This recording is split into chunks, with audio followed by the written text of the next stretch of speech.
হাই friends, মই আয়ুষ ৰং চেনেলত সম্প্ৰচাৰিত হৈ থকা সূৰুজমুখী ধাৰাবাহিকখনৰ আজিৰ খণ্ডটো চাবলৈ বহুত বেছি ভাল লাগিব। কিয়নো আজিৰ খণ্ডটো জুৱা খেলিবলৈ মানৱৰ ওচৰত ৰত্নই পইচা বিচাৰিব আৰু তেতিয়া মানৱে মোৰ লগত পইচা নাই, মোৰ পাব লগা পইচাখিনি দে বুলি খুজিব।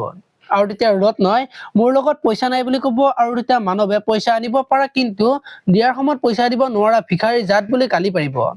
এতিয়া বোৰ ৰত্নই মানৱক কি ক'ব দেখিবলৈ পাব আজিৰ খণ্ডটো। ইফালে আকৌ ৰাইজক আজি সোণৰ যে শেৱালিৰ লগত কোনো সম্পৰ্ক নাই আৰু তাই টানি লৈ যোৱাৰ কাৰণেহে যে গৈছিল, তাইক সহায় কৰাৰ বাহিৰে যে বেলেগ একো কৰা নাই আৰু তাই পৰিব ওলোৱাৰ বাবেহে যে ধৰিছিল, সেই কথাটো ৰাইজক ক'ব।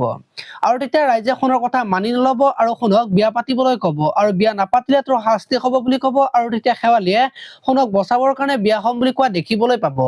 আনফালে আকৌ শেৱালিক বিয়াৰ কাৰণে ৰেডি কৰি দি থাকিব আৰু তেতিয়া মাহীয়েকৰ আগত সোণে যে শেৱালিক বিয়া পাতিব বিচৰা নাই, কিন্তু মই সোণদাক বচাবৰ কাৰণেহে বিয়া হ'ম বুলি ক'লো, তেওঁৰ জীৱনটো আমি বচাব লাগিব বুলি মাহীয়েকৰ আগত কোৱা দেখিবলৈ পাব। আৰু আজি ৰত্নই জুৱা খেলি থাকিব আৰু তেতিয়া ত্ৰিদীপে ৰত্নক দেখা পাব আৰু তেতিয়া ত্ৰিদীপে তোমাৰ বা আৰু দাদাই বহুত ডাঙৰ ডাঙৰ লেকচাৰ দিয়ে, কিন্তু তুমি জুৱা খেলা বুলি ৰত্নক কোৱা দেখিবলৈ পাব।